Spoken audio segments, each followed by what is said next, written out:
Joamont dialogue avec les musées et patrimoine africain est un projet mis en place par l'École du patrimoine africain et ses partenaires, l'Université Paris 1 Panthéon-Sorbonne, le Campus Group AFD, le REVAX, le Fonds pour le patrimoine mondial africain, pour ne citer que ceux-là. Et c'est un projet qui vise à promouvoir une vision africaine renouvelée des grands enjeux et défis des patrimoines et des musées sur le continent.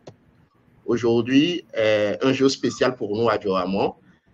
Il y a un an, jour pour jour, le 28 février 2024, nous lancions le tout premier webinaire Joamont. Et pour moi, c'est donc un réel plaisir de vous retrouver cet après-midi pour ce webinaire anniversaire, le 7e, autour de la thématique des banques culturelles, une réponse à la définition du musée à l'africaine. Alors, pour ceux qui nous rejoignent pour la première fois, je suis Jean-Paul Lausson, je suis docteur en études patrimoniales et animateur de la communauté Joamont.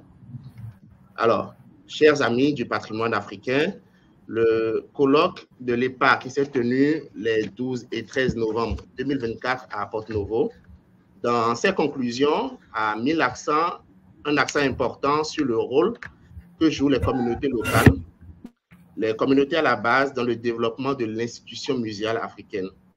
Aujourd'hui, il est nécessaire de se poser la question de savoir quelle communauté pour quel musée en Afrique et quel type de musée pour et par nos communautés locales africaines.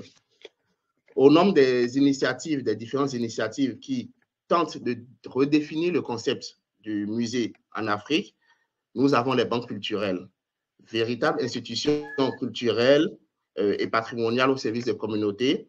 Les banques culturelles ont été initiées d'abord au Mali, puis étendues au Togo et au Bénin. Et en réalité, qu'est-ce qu'une banque culturelle? Comment fonctionne une banque culturelle? Qui en sont les parties prenantes? Est-ce que c'est un modèle qu'on peut répliquer dans tous les pays africains? C'est autant de questions que nos chers invités aujourd'hui vont essayer de répondre, à laquelle nos chers invités vont essayer de répondre. Et pour ce webinaire anniversaire, je reçois 3 invités. Le professeur Daouda Keïta, directeur du Musée national du Mali, archéologue et professeur à l'Université des sciences sociales et de gestion de Bamako. Il consacre son travail à la défense du patrimoine culturel en nouant des partenariats avec les communautés locales et en créant des plateformes pédagogiques pour lutter contre le pillage des sites archéologiques et le trafic d'objets. Merci, professeur, d'avoir accepté notre invitation malgré votre emploi du temps très chargé. Le second intervenant est M. Karka Badoualou Alizim, ancien conservateur du site de Koutamakou dans le nord du Togo, site inscrit au patrimoine mondial de l'UNESCO. Il a notamment initié en 2011 le projet des banques culturelles sur ce site important en Afrique de l'Ouest. Merci, M. Alizim, d'être avec nous aujourd'hui. Merci. Et notre troisième intervenante, c'est Mme Diane Tofun, médiatrice culturelle spécialiste des questions et de la place des publics et des communautés au sein des institutions patrimoniales. Mme Tofun est responsable des activités relatives au renouvellement de l'offre éducative des musées et au renouvellement du mode de gestion des musées au sein du programme Les musées au service du développement, qui a notamment permis la mise en place de la Banque culturelle de Koutamakou. Aujourd'hui, elle est, depuis quelques années, administratrice de l'École du patrimoine africain. Merci, Madame Tofun, pour votre présence au cours de ce webinaire. Alors, je disais que c'est un webinaire un peu particulier, un webinaire anniversaire. Et pour cette séance particulière, nous aurons une première séance, une première partie qui va nous permettre de découvrir ce qu'est les banques culturelles. Je donnerai la parole au professeur Daouda tout à l'heure qui va nous présenter le cas des banques culturelles au Mali, puisque c'est au Mali que ça a commencé vers la fin de la décennie 90. Puis, M. Badoualou partagera l'expérience du Togo avec la banque de Koutamakou. Je rappelle à nos participants que le chat est disponible. N'hésitez pas à vous présenter dans cet espace et à nous dire d'où est-ce que vous nous suivez votre institution d'où vous venez, et qu'il y a aussi un onglet questions où vous pouvez poser toutes vos questions. J'en prendrai quelques-unes tout à l'heure pour les poser à nos intervenants. Et à la fin de ce webinaire, automatiquement, nous avons cet outil Livestorm que nous utilisons qui vous renverra automatiquement le replay de cette séance pour vous permettre, au cas où vous n'avez pas bien suivi certaines étapes, certains moments de ce webinaire, de le resuivre à tête reposée. Alors, sans transition aucune, je voudrais inviter M. Keïta à nous parler des banques culturelles. Comment est-ce que ce projet est arrivé? D'où est-ce que c'est parti? Quelles sont les bases qui sous-tendent la création du concept des banques culturelles? Monsieur Keïta. Merci, cher Jean-Paul, et merci pour l'invitation à participer à cette rencontre autour de la banque culturelle. Nous sommes très heureux de participer, d'autant plus que nous sommes les initiateurs de cette idée de banque culturelle qui a été initiée dans un objectif bien précis, c'était de permettre aux populations locales de profiter de leur patrimoine. Et aussi, l'idée de banque culturelle était de créer des institutions de proximité et aussi de permettre aux communautés également de profiter de leur patrimoine culturel. Donc, c'est pour cela que ces banques culturelles ont été mises en place. Slide suivant, s'il vous plaît. Donc, comme je l'ai dit, en fait, on est parti de certains constats. Le constat, c'est dans lequel, dans les années 80, le pillage des sites archéologiques et le trafic illicite de biens culturels devenait très inquiétant au Mali. Malgré l'existence des textes de loi qui régissaient le patrimoine culturel, donc ce phénomène prenait de l'ampleur. Et on s'est dit que les sites archéologiques et les biens culturels ne se trouvent pas dans la ville, mais se trouvent surtout dans les localités éloignées. Et donc, nous avons réfléchi pour mettre en place une structure à côté des communautés qui pourrait leur permettre de préserver, d'où la notion de banque culturelle. C'est le suivant. Donc, qu'est-ce qu'une banque culturelle? En fait, une banque culturelle est une institution de proximité au service de la communauté. Elle initie et développe des actions de protection, de promotion du patrimoine culturel local, ainsi que des activités génératrices de revenus. Ça veut dire que nous avons essayé de proposer des alternatives aux villageois à la vente et au pillage des sites archéologiques. Et, comme on le dit, ventre vide n'a point d'oreille. Donc, si on voulait que ces communautés cessent le pillage, si on voulait que les communautés ne vendent plus leurs biens culturels, donc il fallait proposer aux communautés une alternative qui leur permettait d'avoir un peu de revenus tout en conservant leurs biens culturels. Donc, les banques culturelles sont venues pour essayer de trouver des moyens de conserver localement et aussi aux communautés de profiter de leur patrimoine. Donc, c'est ça. Donc, vous voyez que les banques culturelles ont été mises en place, c'est pour proposer des alternatives à la vente des biens culturels. Aussi permettre aux communautés villageoises de conserver leur patrimoine culturel sur place. Et aussi de lier culture et développement. C'est-à-dire profiter du patrimoine pour essayer de générer des revenus pour les villageois. Donc, la banque culturelle a trois piliers. Il y a un musée villageois, un microcrédit et un centre culturel. C'est le suivant. Donc, un musée villageois. Vous voyez qu'on n'a pas parlé de musée villageois, nous avons parlé de banque culturelle. Une banque culturelle, c'est une institution à plusieurs composantes. Donc, le musée villageois est l'une des composantes. Ce musée est le lieu de collecte, de conservation et d'exposition des biens culturels. Mais il faut savoir que la collection d'une banque culturelle est composée d'objets appartenant aux villageois.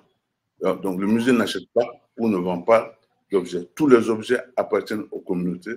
La communauté dépose ces objets et s'ils ont des besoins, si des besoins se font sentir pour faire des rites ou pour faire autre chose, la communauté peut venir prendre ces objets, s'en servir et les déposer à la banque culturelle.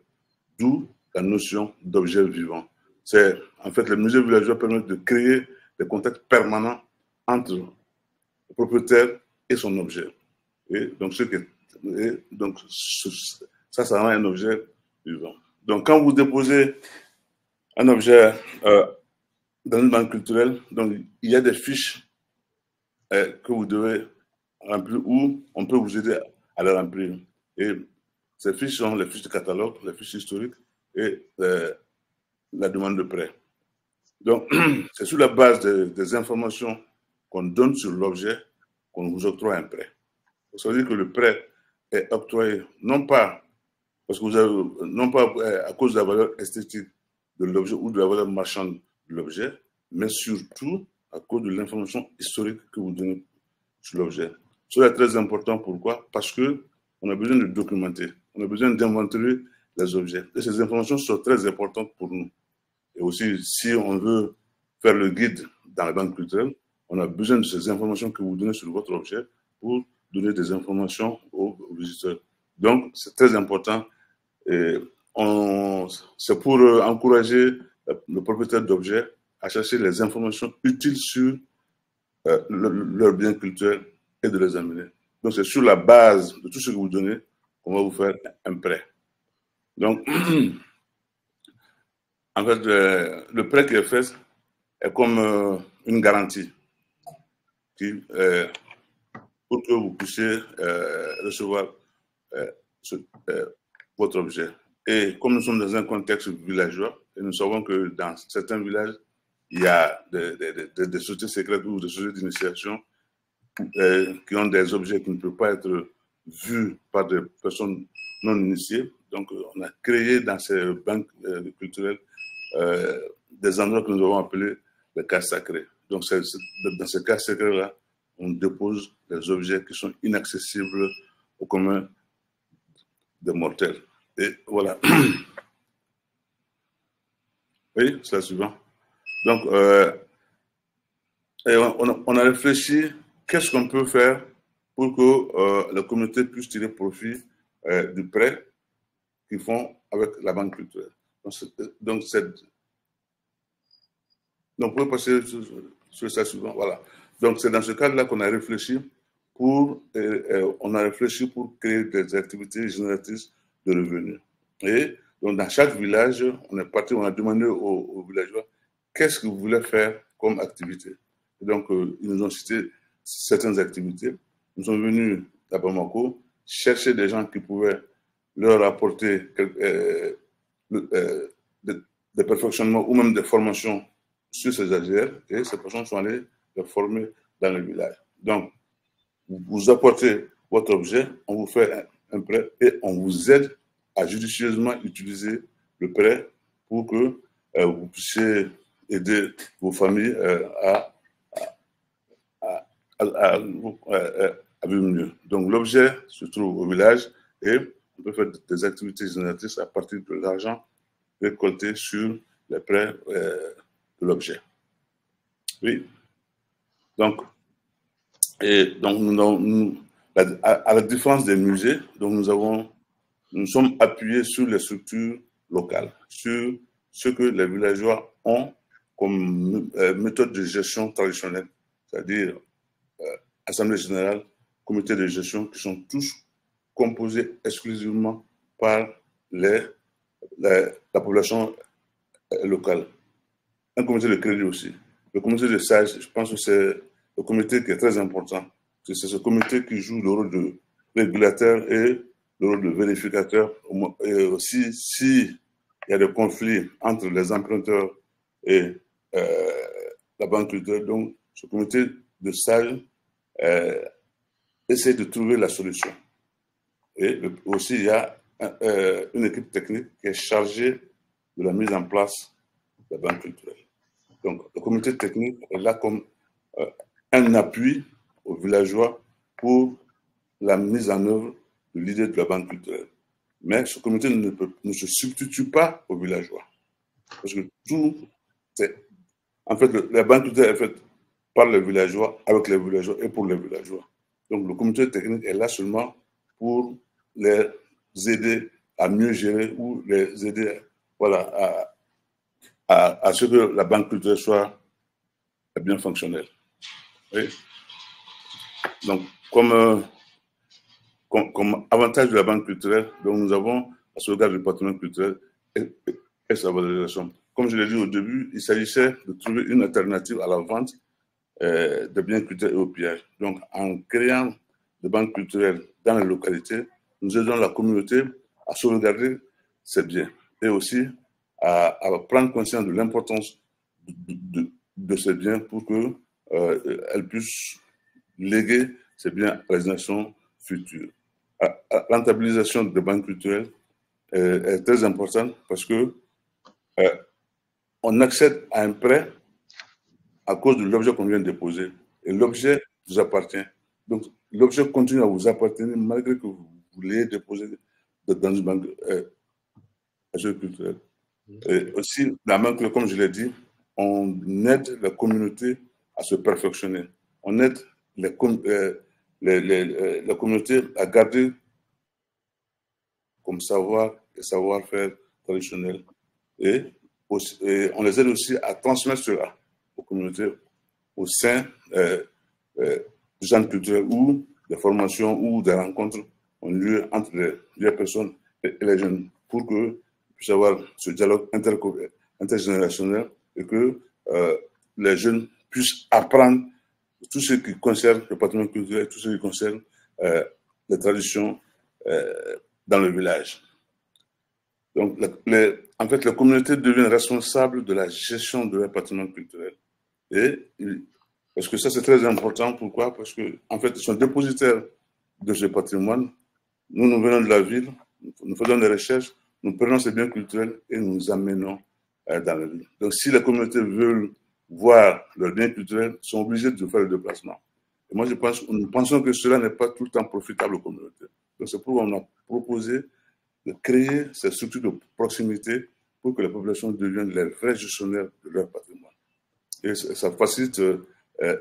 Et donc, dans certaines banques culturelles que nous avons créées, les gens se rencontrent devant la banque culturelle qu'ils appellent la case commune.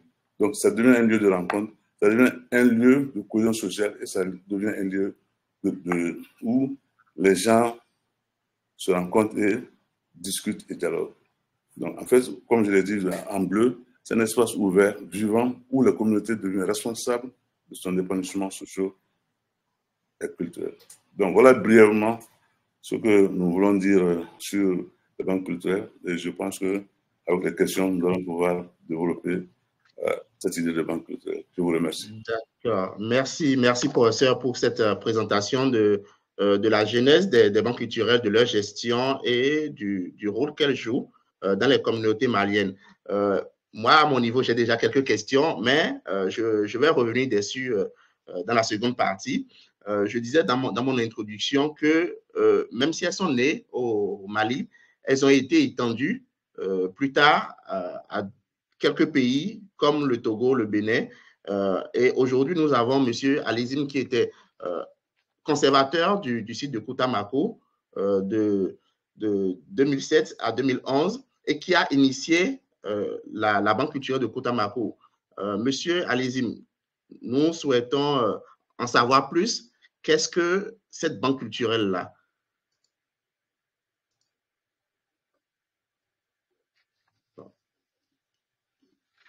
Il y a votre micro qui est éteint.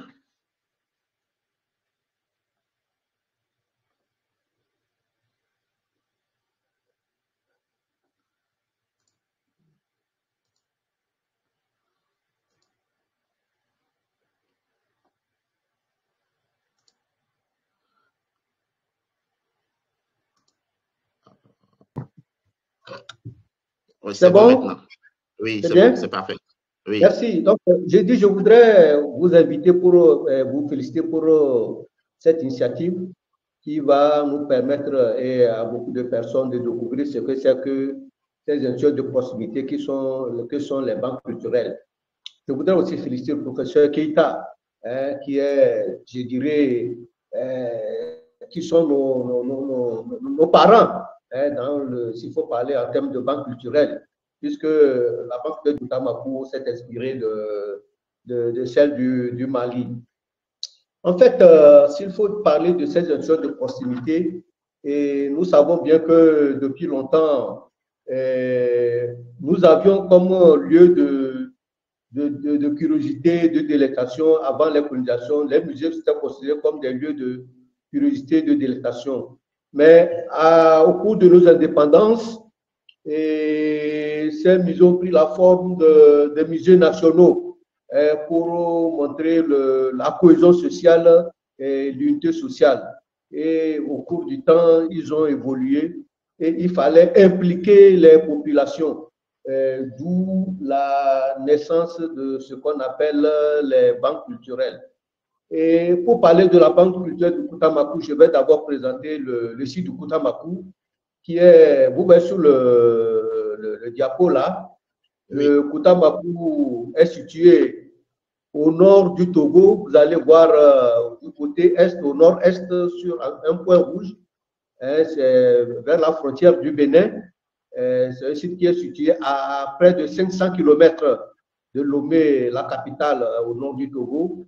Et c'est un site qui fait une superficie de 500 km². Et je dirais aujourd'hui que c'est un site transfrontalier puisque nous avons le même site du côté du Bénin. Mais l'élément caractéristique de ce site, c'est son habitat traditionnel, qu'on appelle la takienta. Donc, vous voyez sur le diapo là, c'est la takienta et c'est un habitat traditionnel qui est structuré à 2 niveaux. Nous avons au rez-de-chaussée les tables où on garde les bœufs et la cuisine et à l'étage, nous avons les chambres à coucher et puis les greniers. Donc, je disais, c'est un habitat qui est, dont les éléments constitutifs sont seulement uniquement que de la terre et le bois. Donc, ce qui a suscité la curiosité de plusieurs personnes et ce qui a conduit à son inscription en 2004 sur la liste du patrimoine de l'UNESCO, puisque ça a constitué un élément, je dirais, un site particulier. Donc, et cela a fait que ça a suscité beaucoup de curiosité, de telle façon que nous recevions beaucoup de touristes. Et les touristes, en venant, s'intéressaient aux objets mobiliers, aux objets culturels, puisque les populations qui avaient ces objets ne trouvaient pas de l'importance ou bien de valeur en ces objets et qui les vendaient. Alors, qu'est-ce qu'il fallait faire? Il fallait trouver une stratégie pour pouvoir conserver ces objets et impliquer ces populations dans la gestion de conservation de ces objets. Ce qui a fait que, lors d'un atelier où nous avons assisté nous-mêmes au Mali, je crois que c'est, j'oublie le milieu, mais c'est non loin de Mopti. Donc, c'est là où nous avons travaillé, nous avons eu cet atelier à concerner ce que les banques culturelles. Donc, la banque culturelle du Koutamakou s'est inspirée des banques culturelles du Mali. Et comme l'a dit M. Keita, c'est textuellement ce qui se passe au niveau du Koutamakou. Il y a 3 composantes. Nous avons le musée villageois, nous avons le microcrédit et nous avons la structure d'alphabétisation. Alors, au niveau du musée, comme l'a dit M. Keita, les objets, contrairement aux musées traditionnels, les objets sont apportés par les populations elles-mêmes. Ce sont les populations qui apportent les objets et en contrepartie, on leur octroie un prêt, un microcrédit pour pouvoir aller mener des activités. Vous allez voir sur la photo suivante, voilà, c'est une séance de microcrédit et comme l'a dit M. Keita, il y a une fiche. Lorsque monsieur vient avec son objet, il y a le comité qui lui pose des questions par rapport à ces fiches. Toutes les questions sont posées. Et comme l'a dit M. Keita, ce n'est pas juste pour pouvoir faire une sorte d'enquête, mais surtout pour avoir plus d'informations sur l'objet et voir si l'objet a une valeur. Donc, c'est à partir de toutes les informations que vous donnez qu'on vous octroie le prêt qui varie entre 10 000 et 40 000. Donc, lorsque vous prenez ce prêt, vous pouvez aller mener d'autres activités génératrices de revenus. Bon, je dirais que c'est un comité, hein, contrairement au Mali, c'est un comité de 15 personnes qui gère cette structure de banque culturelle. Il y a le président, le vice-président, le chargé de microcrédit, le chargé du musée villageois, le chargé des activités génératives de revenus, etc. Donc, c'est ce comité qui se réunit avec les populations pour pouvoir maintenant recueillir les objets. Les objets maintenant qui sont exposés dans le musée, ces objets qui sont exposés appartiennent à la population. C'est-à-dire que le monsieur qui apporte l'objet, c'est son objet. Vous allez voir que sur une des photos, là, vous allez voir un casque là. C'est ce que les gens portent souvent pour faire les initiations de jeux d'assaut qu'on appelle le difwani. Donc, vous l'apportez, vous pouvez venir le rechercher pour aller vous faire les rites initiatiques et après, vous le ramenez. C'est juste pourquoi? Pour amener les populations à s'impliquer dans la gestion de leur patrimoine, à jouer un rôle de conservateur du patrimoine et à rentabiliser ce patrimoine. Donc, lorsque vous prenez l'objet, vous revenez avec l'objet qui est exposé au musée, maintenant qui étant exposé, les touristes viennent nous regarder et cela suscite aussi des revenus. Donc, voilà un peu ce que je peux dire de la banque culturelle du Koutamakou. Mais je voulais préciser que, à la différence des musées conventionnels, ce ne sont pas les membres du comité de gestion qui vont aller faire la collecte, mais ce sont les populations elles-mêmes qui viennent avec les objets. Pour dire quoi? Pour amener les populations, comme je l'ai dit, à elles-mêmes s'impliquer dans la gestion, à prendre conscience que l'objet que j'avais, qui était un objet que je ne considérais pas, a de la valeur. Et il faudrait que ça a de la valeur et cela identifie notre culture. Donc, voilà un peu ce que je voulais dire, grosso modo, sur la banque culturelle de Koutamakou, puisque M. Daouda Keita a tout dit. Donc, je crois que si au cours des débats, les gens ont des questions, nous pouvons intervenir. Je vous remercie. Merci, M. Alésine, pour votre intervention. Si je dois résumer rapidement celle-ci, c'est que la banque culturelle de Koutamakou a été inspirée du modèle du Mali, mais, et ça, je l'ai vu sur une des slides, elle a été mise en place grâce au concours de l'École du patrimoine africain. Oui, effectivement, oui. C'est un point mentionné. C'est d'abord même pour l'atelier de Bamako, c'est l'École du patrimoine qui a organisé cet atelier au Mali en 2008. Donc, après, il y a eu un appel à projet et nous avons postulé. Donc, le Koutamakou a eu la chance de gagner, comme la Banque culturelle de Taneka au Bénin. Donc, c'est l'EPA qui a financé la Banque culturelle du Koutamakou. Donc, je voudrais, à la présence de Mme Diantoufon, présenter nos remerciements, nos reconnaissances à l'École du patrimoine africain. Je vous remercie. Effectivement, ma première question pour les échanges, pour cette discussion, va s'adresser à Mme Tofon. Pourquoi est-ce qu'une institution comme l'EPA s'est intéressée à la question des banques culturelles? Merci, Monsieur Jean-Paul. Et avant de commencer, je voudrais remercier énormément le professeur Daouda Keita, qu'on a eu à rencontrer au Mali quand on explorait cette expérience-là. Et justement, notre intérêt pour les banques culturelles se trouve même déjà dans la mission que s'est fixée l'École du patrimoine africain, qui est de contribuer au développement socio-économique des pays et peuples africains à travers la conservation et la valorisation de leur patrimoine culturel. C'est-à-dire qu'il faut arriver à montrer aux communautés qu'on ne parle pas de conservation, valorisation du patrimoine juste pour le plaisir, mais que leur patrimoine culturel constitue des richesses qui peuvent contribuer à leur épanouissement socio-économique.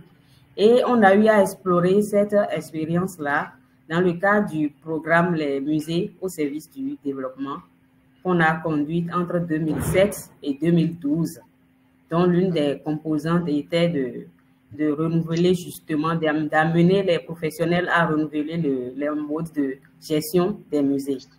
Et c'est en cela qu'on a vu que la banque culturelle telle qu'elle était constituée, les 3 piliers qui constituent la banque culturelle répondent parfaitement à cette aspiration-là, qui est de permettre aux communautés de vivre de leur patrimoine culturel. Donc, c'est là où on a trouvé cet intérêt et qu'on a été au Mali, comme l'a dit Alizine tout à l'heure, en 2008, pour faire une forme d'immersion vraiment dans les banques culturelles, pour voir comment ça fonctionne et comment est-ce qu'on pourrait accompagner certains pays pour répliquer cette expérience-là, l'adapter à leur contexte, mais répliquer cette expérience-là pour que d'autres pays, autres que le Mali, en bénéficient. Effectivement, moi, ça me permet de rebondir sur votre question et de vous demander, alors, moi, je viens d'une petite communauté du sud-ouest du Bénin, par exemple, où je viens d'une communauté assez reculée au Cameroun. Comment je fais pour mettre en place une banque culturelle dans ma communauté? Alors, je vais peut-être commencer, et oui. Le professeur Keita va compléter. Exactement.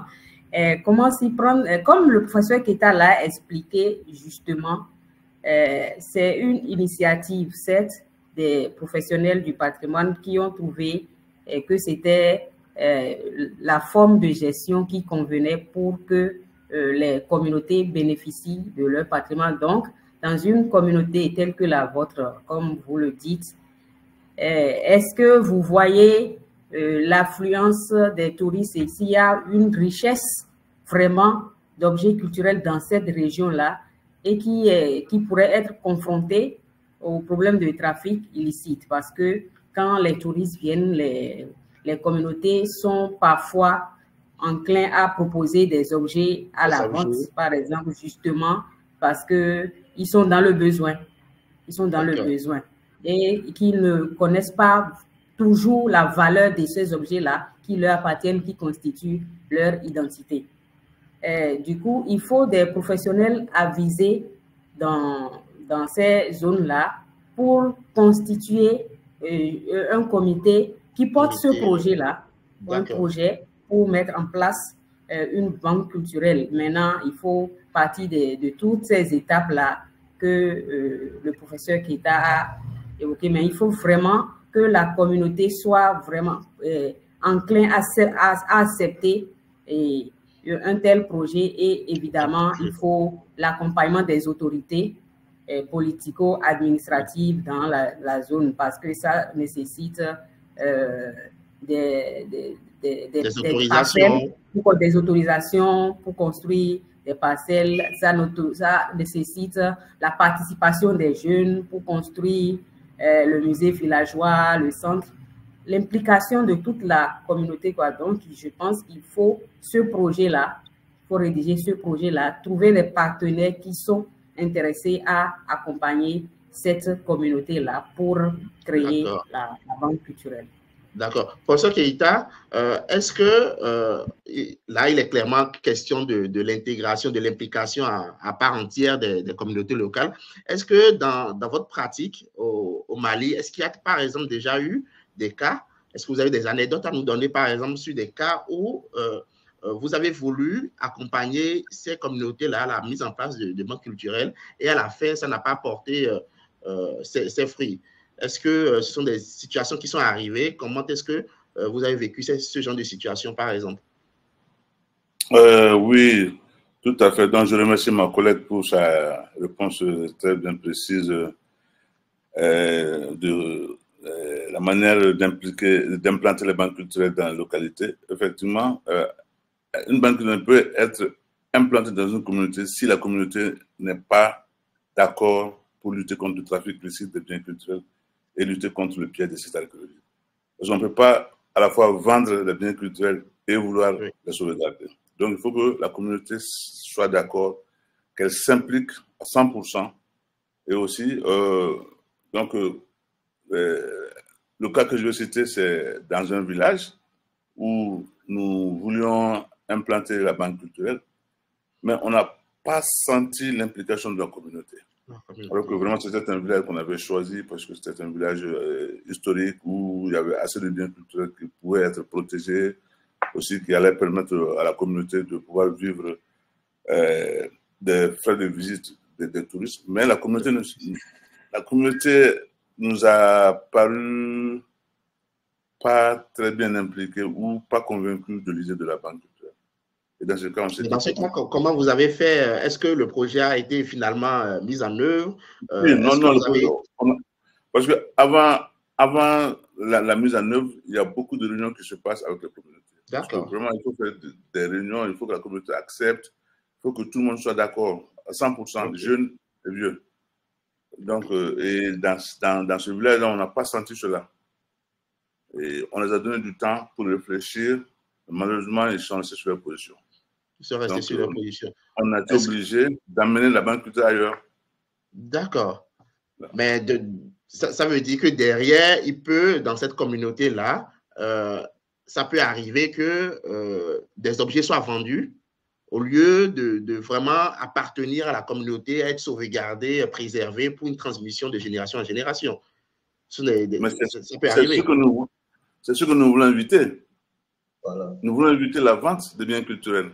Nous voulons éviter que la population aille piller ces sites. C'est un site.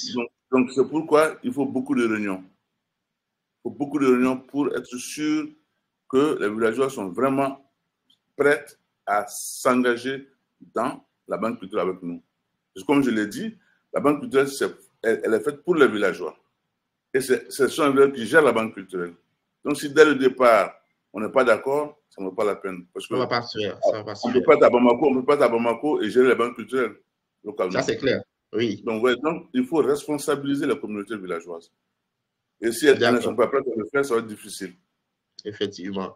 Monsieur Alizim, est-ce que lorsque vous avez mis en place la banque culturelle de Koutamakou, en matière de suivi, est-ce que vous avez remarqué, pendant que vous étiez encore conservateur sur le site, un effet suffisant sur la question du pillage? Est-ce que les communes vraiment ont décidé de ne plus vendre certains de leurs objets? Ils se sont vraiment appropriés la banque culturelle et l'utilisent. Quel est aujourd'hui le niveau d'impréhension de cette communauté-là par rapport à la conservation de leurs objets? Effectivement, merci. Et comme l'a dit les collègues, ce n'est pas facile. Et il faudrait des séances de sensibilisation. Puisque, comme on le dit, les populations veulent immédiatement de l'argent, comme on le dit. Quelqu'un vient se présenter devant eux et il leur propose à tel prix, ils préfèrent vendre l'objet et partir. Donc, il faudrait faire des séances de sensibilisation. Comme je l'ai dit au niveau du Koutamakou, nous avons 3 cantons et des villages. Donc, il y a des séances de sensibilisation qui ont été faites. Et à travers le comité de gestion, dont sont issus, les membres du comité sont issus de ces villages.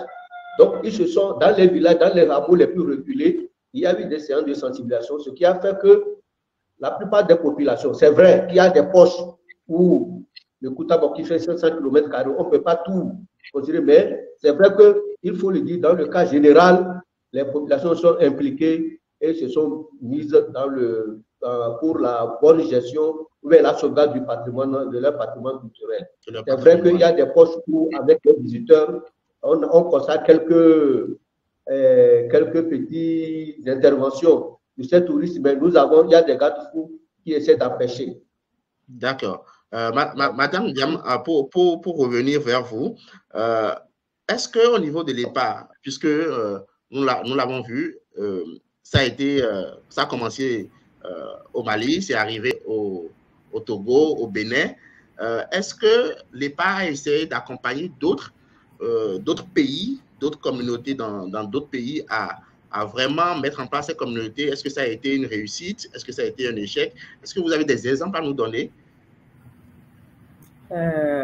Effectivement, après l'exploration de l'expérience du Mali en 2008, toujours dans le cadre du programme Les musées au service du développement, on avait lancé un appel à projet parce qu'on avait la possibilité d'accompagner trois initiatives dans d'autres pays. Et c'est dans ce cadre, justement, qu'on a retenu le projet du Koutamakou et puis le projet de Taneka au nord du Bénin. Et on a voulu accompagner également un troisième projet en Côte d'Ivoire, dont on avait également sélectionné le projet. Mais ça n'a pas abouti pour les raisons qu'on vient d'évoquer, justement, que le professeur Keita vient d'évoquer, justement, tout à l'heure, parce qu'il y avait un professionnel qui avait conçu le projet pour faire établir cette banque culturelle dans une région en Côte d'Ivoire, je n'ai plus le nom en tête. Et malheureusement, la communauté à la base n'était pas véritablement acquise à cette cause-là, parce que il fallait, on a fait une mission sur le terrain, les spécialistes qui travaillaient sur cette question-là, pour voir véritablement si une banque culturelle avait des chances de survie dans cette région-là si on l'implantait. Et on s'est rendu compte que c'était une initiative un peu personnelle d'une personne qui, certes, avait des raisons parce que c'est une région qui était sujette à du trafic illicite, mais les populations n'avaient pas pris à bras le corps ce projet-là avec eux. Et puis, ils n'avaient pas non plus le soutien des autorités politico-administratives. Du coup, c'était compliqué de mettre en place une telle banque culturelle. Mais on a eu également une autre expérience. C'est pour vous donner un contre-exemple. Ça, ce n'était pas dans le cadre du projet les musées au service du développement, mais dans le cadre d'un autre projet qu'on a réalisé entre 2014 et 2016, qui s'appelle AfriCap, où on a accompagné une autre région en Guinée, la région de Télimélé. Voilà, la région de Télimélé, qui voudrait mettre en place aussi une banque culturelle. Donc, c'est un projet qui était porté par les maires francophones. Ils ont choisi cette région-là et sur place, on a eu en face des communautés vraiment intéressées par la question. D'accord, d'accord. Et aujourd'hui, est-ce que, pour en revenir au professeur Keita, il y a une question dans la chat box de Madame Fall. Selon les informations que vous avez présentées, est-ce que vous avez aujourd'hui des statistiques par rapport au nombre de banques culturelles qui ont été mises en place au Mali, sur tout le territoire malien? Au Mali, nous avons mis en place 5 banques culturelles. 5. Oui. Et les 5 sont aujourd'hui fonctionnels avec un comité de gestion autonome et tout. Bon, les 5 étaient fonctionnels, mais avec la crise que nous connaissons, donc les banques culturelles ne sont plus fonctionnelles. D'accord. Et surtout dans des zones un peu dangereuses. Et effectivement, justement, j'allais aussi vous poser cette question-là. Comment, avec la crise qu'il y a dans la région du Sahel et du Sahara aujourd'hui, quelles sont les voies et moyens pour que les banques culturelles continuent de fonctionner? En fait, il y a des banques culturelles qui étaient au pays d'Ogon. Et comme on le sait, le pays d'Ogon est dans une zone de turbulence. De turbulence, donc, oui. Voilà, donc les banques culturelles au pays d'Ogon sont à l'arrêt. Et il y a 2 autres banques culturelles qui étaient au sud du Mali. Donc, une première banque, les bâtiments se sont détériorés et donc la banque culturelle a officiellement cessé d'exister, mais elle continue parce que les activités de prêt et les activités de microcrédit continuent. Et je suis en contact avec ces communautés. Et aussi, il faut dire que ce qui a surtout ralenti les activités des banques culturelles, c'est le fait que moi, j'étais en thèse quand l'équipe de l'EPA venait. Donc, si il se rappelle, je suis allé faire la formation de 8h à 20h, à 21h, j'ai pris mon bus pour Paris. Donc, moi, j'étais en thèse et je ne pouvais pas faire le tour à la fois. Donc, mon départ a fait que la structure s'est un peu arrêtée. Donc, maintenant, vraiment, au Mali, ça ne fonctionne pas très bien. D'accord. Mais on peut supposer que si toutes les conditions sont réunies, ces banques culturelles-là pourraient renaître de leurs cendres. Mais les populations sont toujours prêtes à continuer à travailler avec les banques culturelles. Et nous aussi, bon, malheureusement, l'équipe technique qui a mis en place les banques culturelles est maintenant un peu dispersée. Et c'est ce qui fait que aussi, il y a un problème. Donc, c'est surtout le problème de relève qui n'a pas été assuré et qui explique en partie l'arrêt du projet banque culturelle. D'accord. Justement, par rapport à la question de la relève, aujourd'hui, on parle de la place de la jeunesse dans tout le processus de patrimonialisation, de sauvegarde, de transmission du patrimoine. Est-ce que les jeunes Maliens, les jeunes Togolais ne pourraient pas vraiment se mettre dans la danse pour s'approprier ces banques culturelles et continuer le travail que vous, en tant qu'aîné, vous avez initié?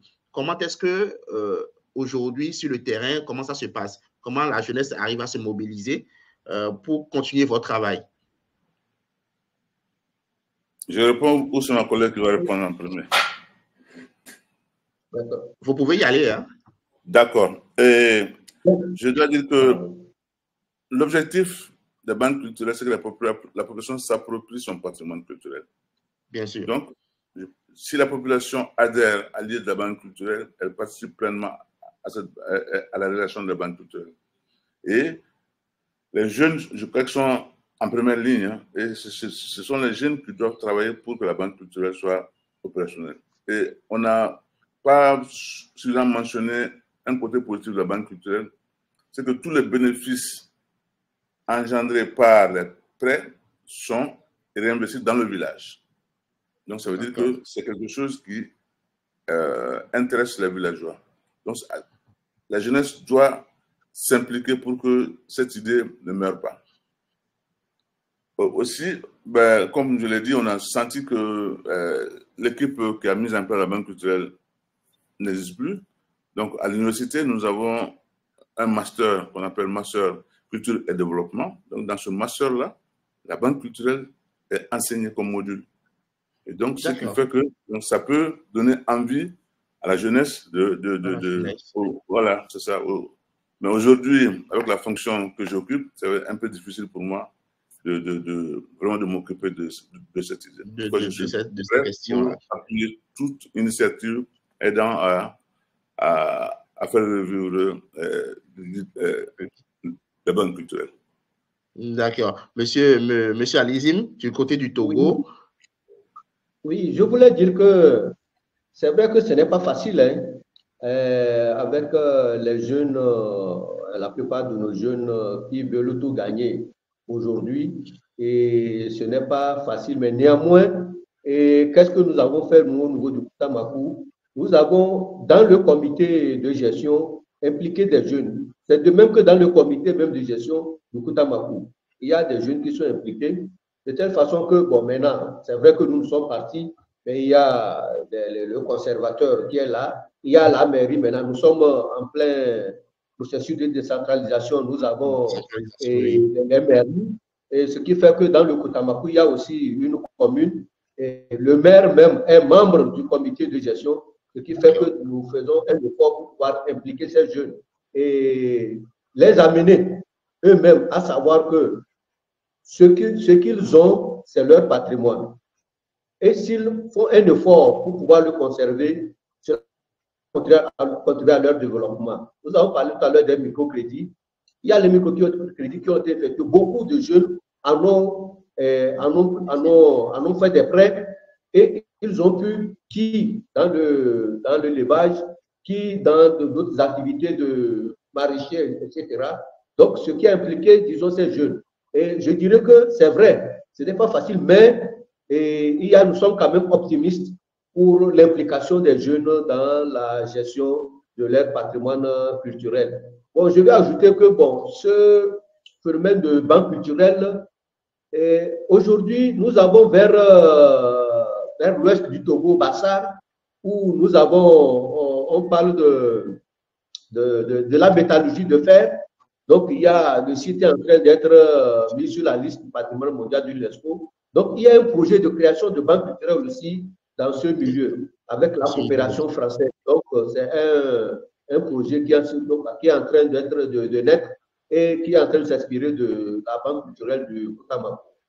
D'accord.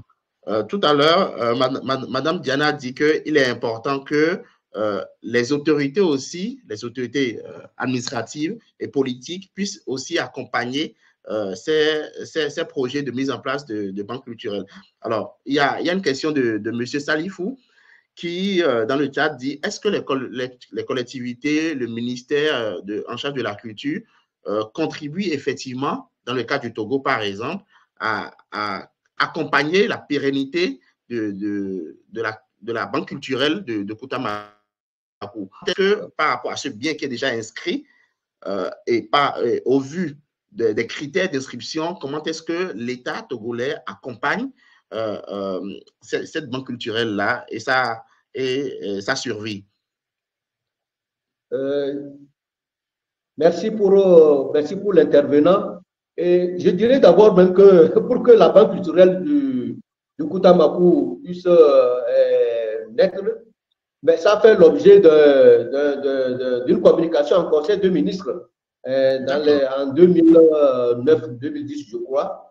Ça fait l'objet. Le ministre d'alors a présenté une communication et ça, bon, le Conseil de ministres a donné son accord. Aujourd'hui, le gouvernement accompagne. Il accompagne comment? Nous avons un conservateur sur le site. C'est un site qui est classé patrimoine mondial. Donc, il y a un conservateur qui est nommé et à côté de ce conservateur, il y a un budget maintenant qui est alloué pour la gestion du site. Et dans ce budget, il y a, je ne dirais pas un montant, mais qu'on utilise pour disons, la réhabilitation des tatas qui composent le musée communautaire. Puisque, comme je l'ai dit, les matériaux même sont en terre. Donc, il faudrait que chaque année, un entretien. Et c'est le ministère qui finance cet entretien. Donc, il s'implique déjà dans la gestion du Kutamaku. Mais nous avons aujourd'hui, comme je l'ai dit, une mairie dans le Kutamaku et le maire même est membre du comité qui aussi intervient par certaines activités pour la sauvegarde de cette banque culturelle. D'accord. Je voudrais revenir rapidement à la question du microcrédit. Professeur Keita. Est-ce que je peux ajouter un mot? Parce que oui, bien sûr. Je suis content d'entendre le collègue togolais qui bénéficie, ou la banque culturelle bénéficie de l'appui du ministère. Mais nous, au début, le fait que c'est une nouvelle idée, beaucoup de gens avaient peur, notamment l'administration. Et donc, il a fallu être courageux, il a fallu tenir, parce que les gens pouvaient conserver leur bien culturel. Et on a parlé de muséologie, oui, donc, c'est-à-dire, nous, on n'a pas voulu transposer l'idée occidentale du musée dans les communautés. Donc, on a voulu partir de ce que nous connaissons dans nos communautés pour essayer de conserver. Donc, tu vois, c'est cette nouvelle approche. Un changement de paradigme. C'est ça, qui a posé beaucoup de soucis. Aujourd'hui, je suis très content que de plus en plus, les voix s'élèvent pour que nous essayons de faire les musées en tenant compte de nos réalités et de nos conditions. Je pense que c'est la seule manière pour nous d'avoir des musées viables, d'avoir des musées où la population va se sentir à l'aise. Le style occidental, à mon avis, n'est pas très approprié chez nous. Et donc, les banques culturelles sont là pour montrer qu'avec des musées faits à partir d'en bas, on peut essayer de faire des choses très importantes pour que la communauté se sente à l'aise et qu'elle se sente concernée par la chose muséale. Merci. D'accord. Professeur Keita, vous gardez la parole. Je m'apprêtais à vous poser la question par rapport au microcrédit. Est-ce que, quand par exemple, je viens avec mon objet, le comité de gestion, le comité technique évalue l'objet et attribue une valeur de 150 000 francs, par exemple, pour initier une activité génératrice de revenus. Dans le cas où je n'arrive pas à la date d'échéance à rembourser ces frais, comment ça se passe? Est-ce que l'objet qui est mis en garantie ne va plus jamais revenir dans ma famille, ou comment j'arrive à honorer mes engagements, ou comment est-ce que la banque culturelle arrive à récupérer les fonds pour permettre à d'autres citoyens locaux de pouvoir bénéficier de ces mêmes prêts-là? Merci beaucoup. En fait, nous sommes dans un contexte villageois. D'accord. Et ce n'est pas un système bancaire que nous connaissons. Donc, nous sommes dans un village où les gens se connaissent. Et comme je l'ai dit, les bénéfices sont réinvestis dans le village. Donc, ça veut dire que si vous ne payez pas et que les bénéfices sont réinvestis dans le village, est-ce que vous avez le courage d'utiliser ce bien? Oui, donc il y a des subterfuges qui sont faits de telle sorte que les gens naturellement vont payer. Parce que le plus important est qu'ils savent que ce million-là est dans le village, les prêts vont être accordés aux villageois, l'intérêt va être investi dans le village et les objets du village appartiennent aux villageois et ça fait venir des touristes au village. Donc, vous voyez, aussi, il y a le comité de sages qui a des moyens de coercition. Merci pour faire payer. C'est pourquoi je dis nous sommes dans un cadre villageois et là, ce n'est pas comme en ville. Ouais, donc, les contextes sont différents et cela fait qu'on le paye. On paye ses crédits. Il y a des personnes qui commencent déjà à payer les intérêts dès qu'ils perçoivent le crédit. Donc, vous voyez parce que c'est un système tellement huilé que ça ne peut pas grincer. D'accord. En tout cas, mais est-ce que dans le localité malienne où ça a été expérimenté, il n'y a pas eu de souci. Et aussi, il faut le dire que l'objectif caché des banques culturelles, c'est que les objets restent dans la communauté. Parce que, on le sait, dans certaines sociétés, les objets sacrés sont en brousse, à la merci des brigands. Alors que si c'est dans la banque culturelle, à côté des villageois, donc la surveillance est automatique. Donc, ce qui fait que ces objets sont épargnés du vol.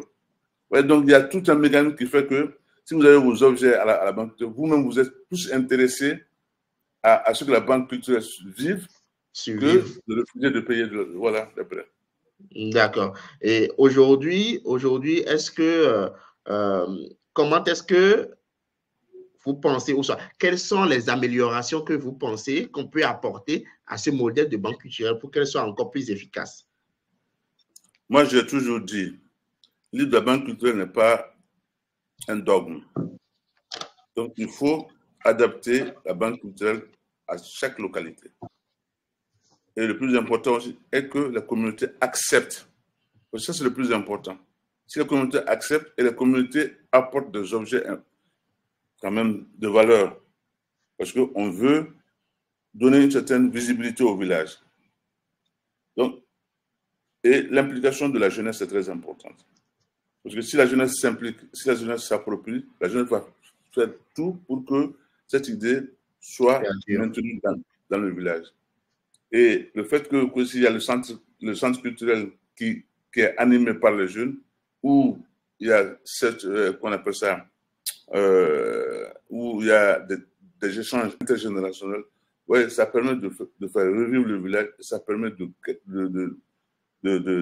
garder les liens sociaux, aussi la transmission du savoir villageois. Et on a vu dans certaines localités que les jeunes ne partaient plus. Donc les jeunes restaient. Restaient dans la communauté. Parce qu'au moins, non seulement les objets étaient préservés, il y avait la visibilité dans le village et cela a apporté certains projets dans le village. Donc ça fait que si on parvient convenablement à mettre en place les banques culturelles, donc l'intérêt peut aller au-delà de la banque culturelle et servir toute la communauté. D'accord. C'est important que la population s'approprie, la population accepte de travailler pour la banque culturelle. D'accord. Monsieur Alizim? Je dirais que il faut toujours sensibiliser surtout nos jeunes et nos femmes sur le bien fondé de cette banque culturelle, sur le bien fondé de la conservation de nos objets culturels. Et comme on l'a dit au niveau de microcrédit, vous savez, on dit l'argent c'est le nerf de la guerre. C'est vrai, quand les gens prennent de l'argent, parfois pour rembourser, ça traîne un peu, il y a des petits soucis. Mais comme les membres du comité de gestion sont eux-mêmes dans le milieu, ils ont des systèmes pour aller vers ceux qui ont emprunté de l'argent pour pouvoir récupérer. Mais aujourd'hui, au niveau du Koutamakou, ça a été un peu suspendu. Donc, je dirais que pour améliorer un peu ces systèmes de banque culturelle, il faudrait un peu renforcer le fonds de caisse. Le fonds de caisse, le renforcer un peu pour pouvoir élargir maintenant les prêts, ce qui ferait que les gens seront plus intéressés à venir vers les banques culturelles. Merci. D'accord. Chers amis, vous le savez, les webinaires de Joamon, c'est des moments de partage. Nous avons aujourd'hui bénéficié de l'expérience du Mali, du Togo, et nous avons aussi entendu parler de l'expérience de la Guinée et de l'expérience malheureuse qui a été en Côte d'Ivoire. Mais je pense que pour tout un chacun, je vois dans le chat qu'il y a une participante qui a demandé s'il y a des exemples de création de ces banques culturelles-là en Afrique centrale, par exemple, ou un peu plus précisément au Cameroun. Je ne suis pas sûr encore, mais je pense que sur le terrain, dans le cas du Cameroun, par exemple, il y a un travail formidable qui est fait par la route des chefferies. Et je ne sais pas si Madame Diane voudrait répondre. Est-ce que peut-être que demain ou l'année prochaine, l'École du patrimoine africain pourrait lancer un appel à manifestation d'intérêt? Qui sait? Madame Diane? Oui, je fais un appel à manifestation d'intérêt. Vous savez, l'EPA est une structure autonome financièrement qui constamment recherche des partenaires pour ces différents projets. Et l'appel qui avait été lancé et dont je parlais, c'était dans le cadre du programme Les musées au service du développement financé par le ministère français des Affaires étrangères. Donc, c'est dans ce cadre-là qu'on avait fait. Et c'est vrai qu'en ce moment, on travaille sur un projet de banque culturelle. On voudrait, à terme, dans les 10 prochaines années, arriver à implanter une dizaine de banques culturelles en Afrique. Et on est en train de travailler sur un projet qu'on écrit, qui n'est pas encore fini, qu'on compte soumettre à des partenaires. Parce que, comme Alizim l'a dit, comme le professeur Kita l'a dit, il faut de l'argent, même si on sait que à la longue, c'est les communautés elles-mêmes qui vont gérer la banque. Il faut de l'argent à la banque pour accompagner, structurer et mettre en place ces projets-là. Donc, c'est un projet qu'on écrit en ce moment et qu'on compte soumettre à des partenaires qui seraient intéressés à accompagner pour qu'on mette en place des banques culturelles. Et à ce moment-là, on pourrait lancer des appels à projets. Et j'en profite pour répondre à une question que j'ai lue dans le chat qui demandait si les banques culturelles ne sont que dans les villages ou pourquoi pas en zone urbaine. On a vu tout à l'heure le professeur Keita a rappelé les piliers. Il y a le musée villageois, mais pourquoi c'est surtout dans les villages? C'est justement parce que on observe très peu de trafic illicite dans les zones urbaines. on observe très peu de trafic illicite dans les zones urbaines et ça s'observe beaucoup plus dans les villages. Et c'est pourquoi ce sont ces zones qui sont plus adaptées pour la création des banques culturelles. Donc, en zone urbaine, je n'en connais pas. D'accord. Alors, chers amis, chers participants, nous voilà au thème de cet échange. Je sais que nous n'avons pas épluché toute la thématique. Hein. Il y a encore beaucoup de choses à dire sur les banques culturelles. Mais si je dois résumer en une phrase l'essentiel de nos échanges, c'est que les banques culturelles, quand elles sont bien pensées, bien mûries, bien mises en œuvre au sein de nos communautés, elles peuvent valablement servir de modèle et de réponse à la notion de musée à l'africaine et qu'il est de notre responsabilité en tant que membres des communautés locales, en tant que professionnels du patrimoine, de travailler à leur implémentation partout sur le continent.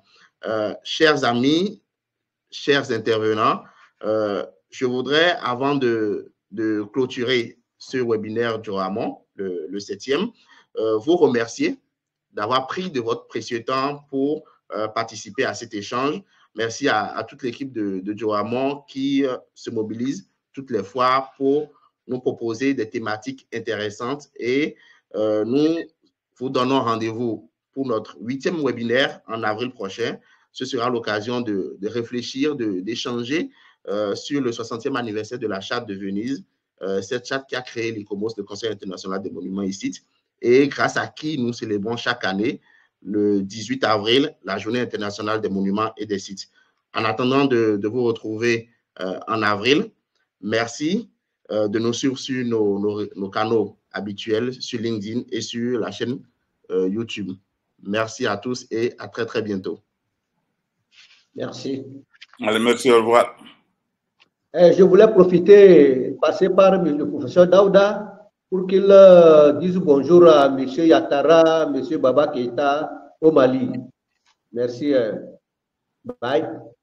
Votre message sera transmis. Merci. Bye. Merci à tous. Merci à tous. Merci, professeur Keita. Merci, Alizim. À très, très bientôt. Au revoir.